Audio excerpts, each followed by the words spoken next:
शाम सूरज को ढलना सिखाती है, समा परवाने को जलना सिखाती है। गिरने वाले को होती है तकलीफ़, पर ठोकर ही तो इंसान को आगे चलना सिखाती है। जय हिंद दोस्तों, मैं अजीत कुमार आप सभी का स्वागत करता हूं अपने यूट्यूब चैनल मैथ मोमेंट में।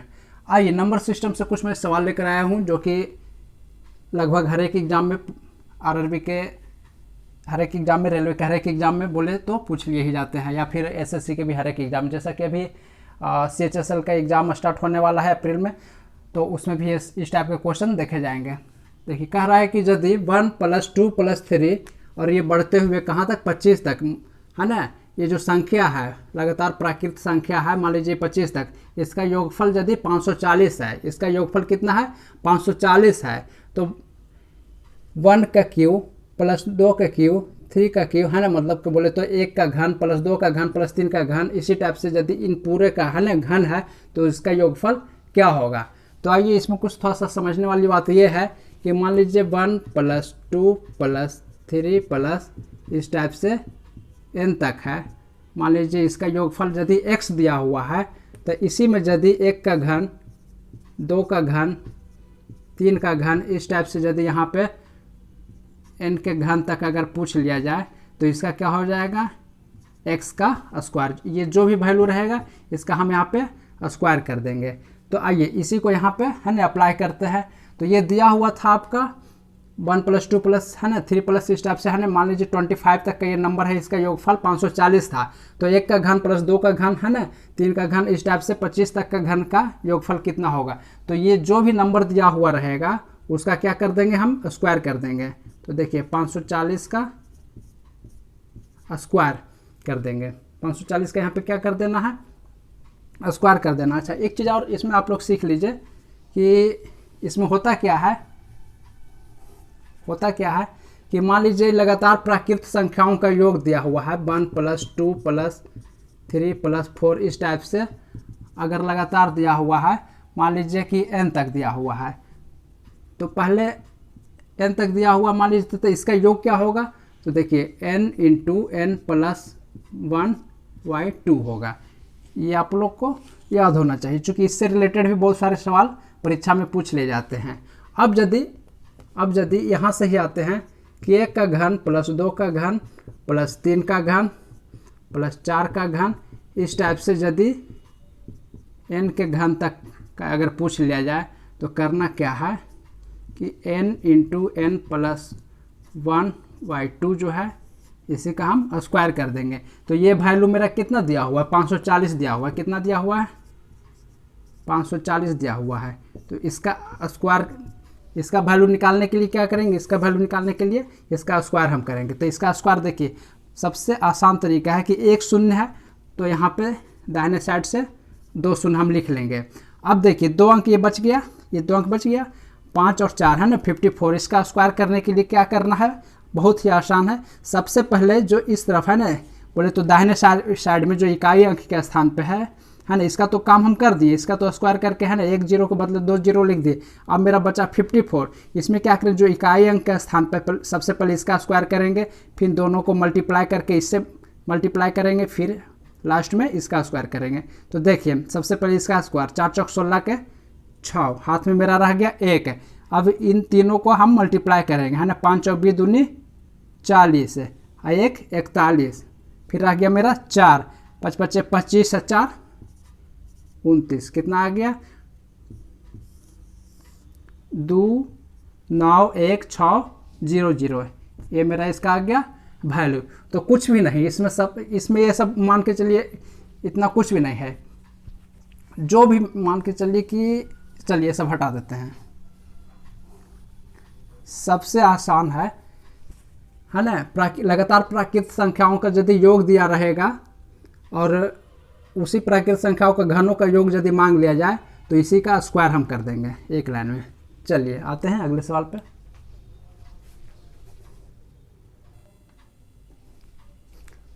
देखिए इसी टाइप का एक और सवाल हम लेके आए हैं।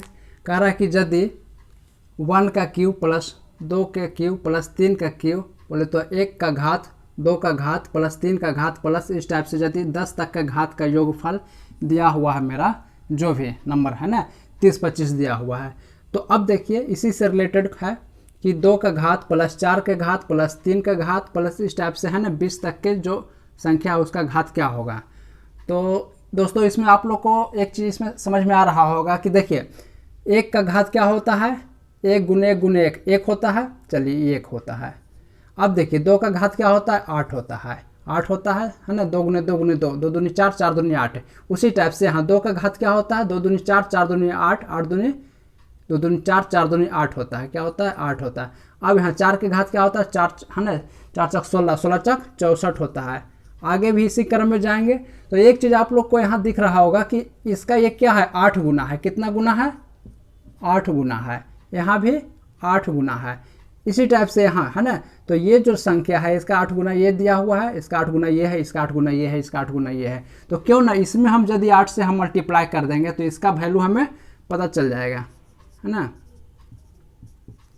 इसमें यदि हम 8 से मल्टीप्लाई कर देंगे तो मेरा ये जो भी आएगा इसका वैल्यू पता चल जाएगा। कोई दिक्कत इसमें हमें है ना स्पष्ट दिख रहा था कि इसका 8 गुना ये है, इसका 8 गुना ये है, इसका 8 गुना ये है, तो है ना इसका योगफल का भी तो 8 गुना इसका योगफल होगा। ठीक है, आइए अगले सवाल पे आपको ले चलते हैं।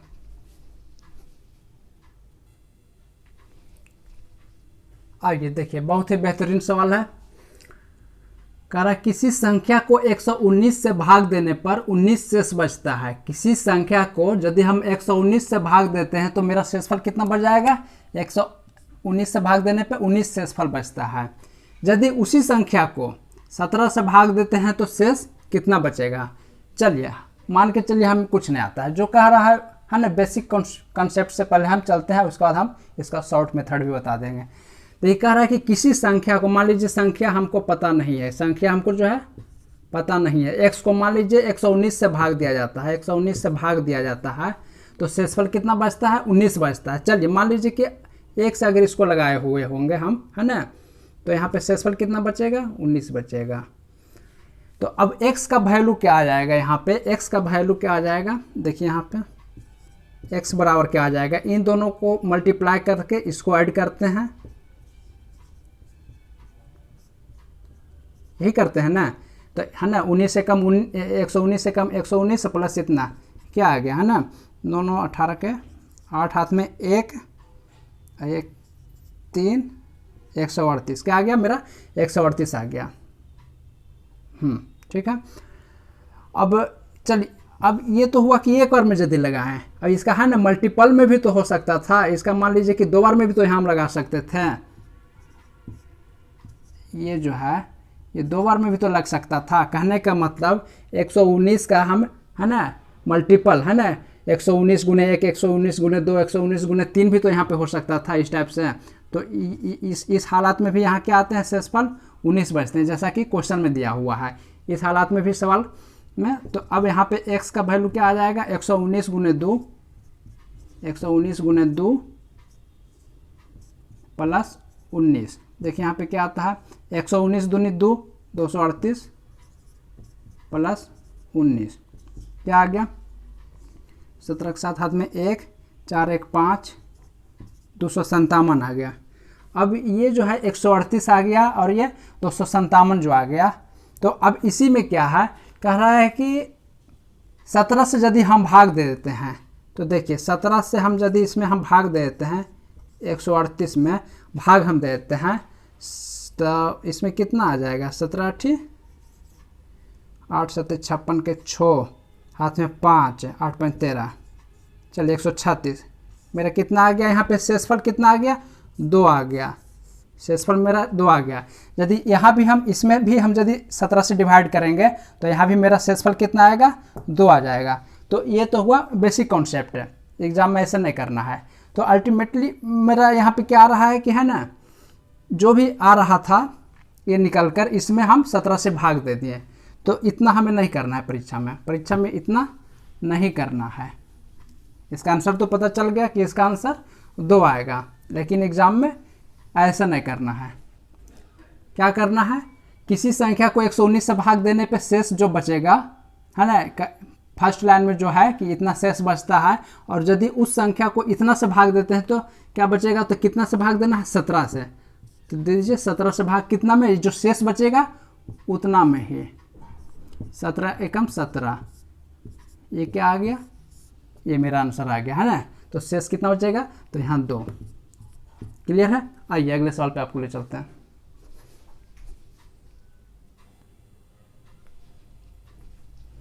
देखिए उसी टाइप का एक और सवाल है जो कि बहुत ही बेहतरीन है।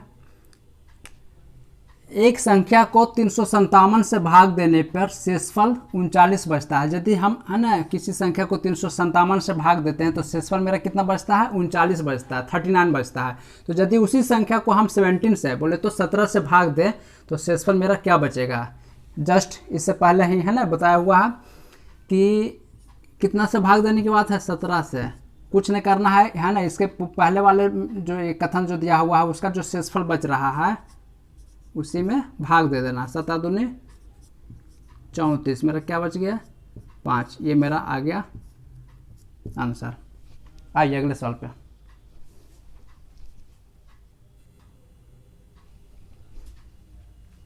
देखिए बहुत ही आसान सवाल है। कह रहा है कि 3 क्रमिक प्राकृत संख्याओं का योग 51 है। 3 क्रमिक प्राकृत संख्याओं का है ना योग क्या है, 51 है। तो सबसे बड़ी संख्या यहाँ पे आपसे मांग लिया गया। तो दोस्तों इसमें सबसे आसान तरीका तो आप लोग को लगता होगा कि है ना वो पहली प्राकृत संख्या x मान लेते हैं, दूसरी यदि है ना प्राकृत है तो है ना x+1 हो जाएगा, फिर तीसरी क्या हो जाएगा x+2 हो जाएगा, इस टाइप से। लेकिन चलिए पहले इसी को देखते हैं, उसके बाद फिर बताया जाएगा है ना इसका शॉर्ट मेथड क्या है। तो पहली प्राकृत संख्या हो जाएगी x है, दूसरी क्या हो जाएगी x+1, तीसरी हो जाएगी मेरा, आइए इसको ऐसे लिख लेते हैं, पहली मेरा x यदि हो जाएगा तो दूसरी x+1 हो जाएगा, x+2 हो जाएगा। अब कह रहा है इन तीनों का योग मेरा कितना है, इन तीनों का योग 51 कह रहा है। तो x+1 प्लस x+2 इसका योग कितना है 51 है। तो अब देखिए है ना x plus x 2x plus ये है ना 3x प्लस 3 बराबर आ गया 51। तो 3x बराबर कितना आ जाएगा 48, ये जाके इधर घट जाएगा है ना। तो x का वैल्यू आ जाएगा मेरा 16, गुना में तो इधर भाग में आ जाएगा, ये x का वैल्यू आ गया 16। अब x का वैल्यू हमें निकल गया 16, तो छोटी संख्या मांग ले तो ये 16 हो जाएगा है ना। बीच वाली संख्या मांगे तो ये 17 हो जाएगा, बड़ी संख्या मांगे तो ये 18 हो जाएगा। ठीक है, लेकिन एग्जाम में ऐसे नहीं करना। एग्जाम में करना क्या है, एग्जाम में क्या करना है, कह रहा है कि 3 क्रमिक प्राकृत संख्याओं का योग हमको दिया हुआ है। दिया हुआ कितने, 3। अच्छा एक चीज़ और, इस वाले ही प्रोसेस से करेंगे, लेकिन यदि यहाँ पे है ना विषम संख्या अगर दिया रहा है, जैसे कि है ना 3, 5, 7, 9, 11 इस टाइप से, तब जाके बहुत आसान हो जाएगा आपके लिए। अदरवाइज है ना 2, 4, 6 के लिए भी कर सकते हैं। तो आइए कह रहा है कि 3 क्रमिक प्राकृत संख्याओं का योग मेरा 51 दिया हुआ है। तो इस 51 को हम यहाँ से भाग दे देते हैं, तो मेरा कितना आ जाएगा 17 आ जाएगा। क्लियर, ये जो योग जो दिया रहेगा उसको है ना कितनी संख्याएं हैं लगातार, तो 3 है, तो इससे हम भाग दे दें तो मेरा आ गया 17। अब ये 17 आ गया मिडिल में, 17 आ गया मिडिल में। अब कह रहा संख्या है मेरा 3, तो एक ऊपर जाएगा एक नीचे आएगा, एक ऊपर एक नीचे, तब तो टोटल आएगा कि मेरा 3 संख्या है। तो ऊपर जाएगा तो ये 16, नीचे आएगा तो 18। अब इसमें कौन सी संख्या मांगा गया है, सबसे बड़ी संख्या मांगा गया है, तो 18 मेरा आंसर आ जाएगा। ठीक है, ये x के चक्कर में नहीं जाना है, डायरेक्ट योगफल को है ना जितनी संख्याएं हैं उससे डिवाइड देंगे, वो बीच वाला संख्या निकल के आ गया। अब जो भी आपसे मांग लिया जाए यहाँ से है ना सीधा सवाल पे चले जाना है। आइए अगले सवाल पे।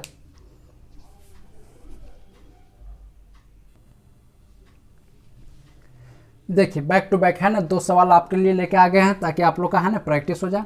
कह रहा है कि 5 क्रमिक प्राकृत संख्याओं का योग 40 है। 5 क्रमिक प्राकृत संख्याओं का, ध्यान देना प्राकृत संख्या है ना का योग क्या है 40 है। तो सबसे बड़ी संख्या यहाँ पे क्या होगी, तो क्या बोला गया था, इससे है ना भाग दे देना है 40 डिवाइडेड बाई 5, क्या मेरा आ गया 8 आ गया, 8 आ गया।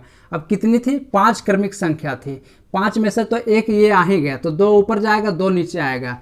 और प्राकृत संख्या है, अच्छा और क्रमिक है, क्रमिक का मतलब लगातार है, तो यहाँ 7 6, यहाँ 9 10, कह क्या रहा बड़ी संख्या, तो बड़ी संख्या ये मेरा 10 आ गया आंसर। सेम उसी टाइप से एक और सवाल है, कह रहा है कि 7 क्रमिक प्राकृत संख्याओं का योग जो है 105 है। कितना है?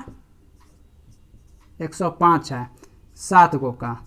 तो देखिए 15 7 15 आ गया। अब कह रहा था कितना संख्या था? 7 गो। 7 गो में से 1 गो आ गया तो कितना बचा? 6 गो बचा। 6 गो में से है ना 3 गो ऊपर जाएगा, 3 गो नीचे आएगा। अच्छा, अक्रमिक था मतलब कि लगातार आएगा। तो यहाँ 14 13 12 16 17 18, कौन सी संख्या मांगेगा? सबसे बड़ी संख्या। तो सबसे बड़ी संख्या ही मेरा 18 आंसर आ गया। चलिए, अच्छा ये तो हो गया है ना प्राकृत संख्या। इसी से रिलेटेड हम सम संख्या और विषम संख्या का भी सवाल अभी लेके आ रहे हैं।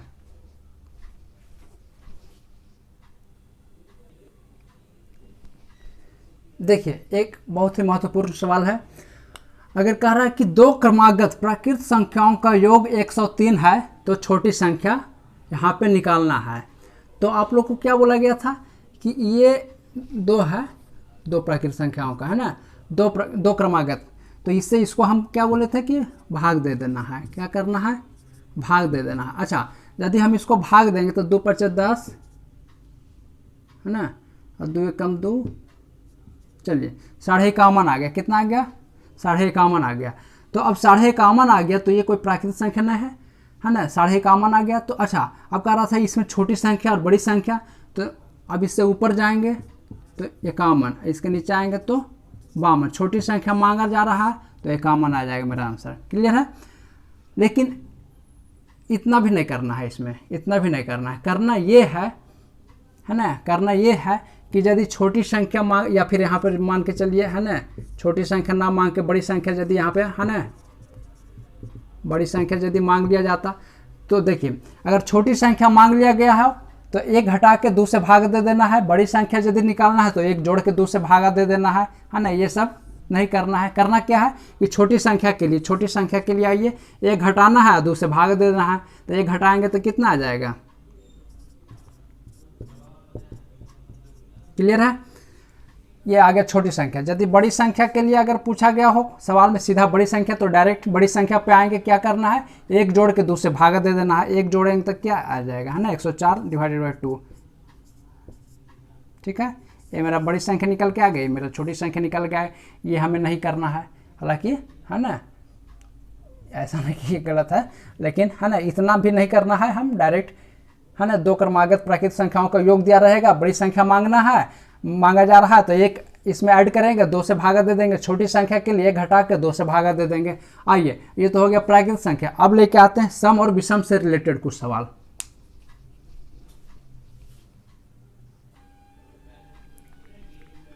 देखिए कह रहा है कि 3 क्रमागत सम संख्याओं का योग कितना है? 72 है।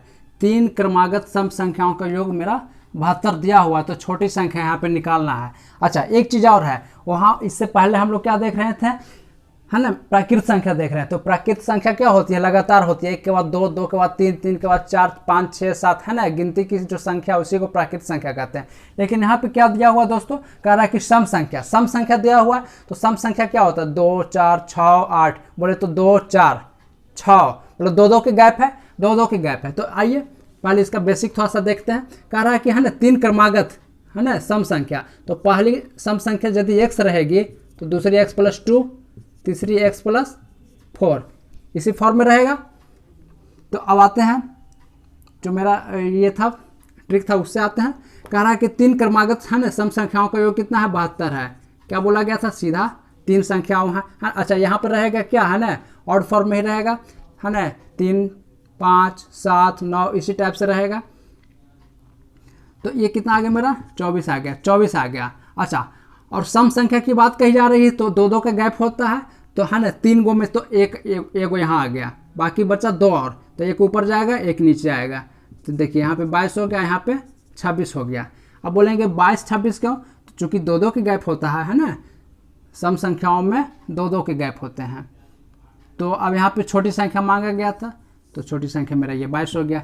चलिए एक और सवाल है ना, बैक टू बैक देखते हैं। कह रहा है कि 5 क्रमागत सम संख्याओं का योग कितना है, 150 है। तो छोटी संख्या यहाँ भी मांगा गया है, कितना है, 150 है 5 गो का, तो ये मेरा आ गया 30 आ गया।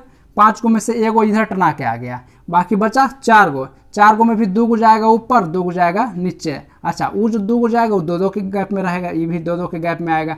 तो है ना, छोटी संख्या है तो 28 और 26, और यहाँ आ जाएगा 32 और 34 से इसका आंसर आ जाएगा 26। आइए अगले सवाल पे ले चलते हैं।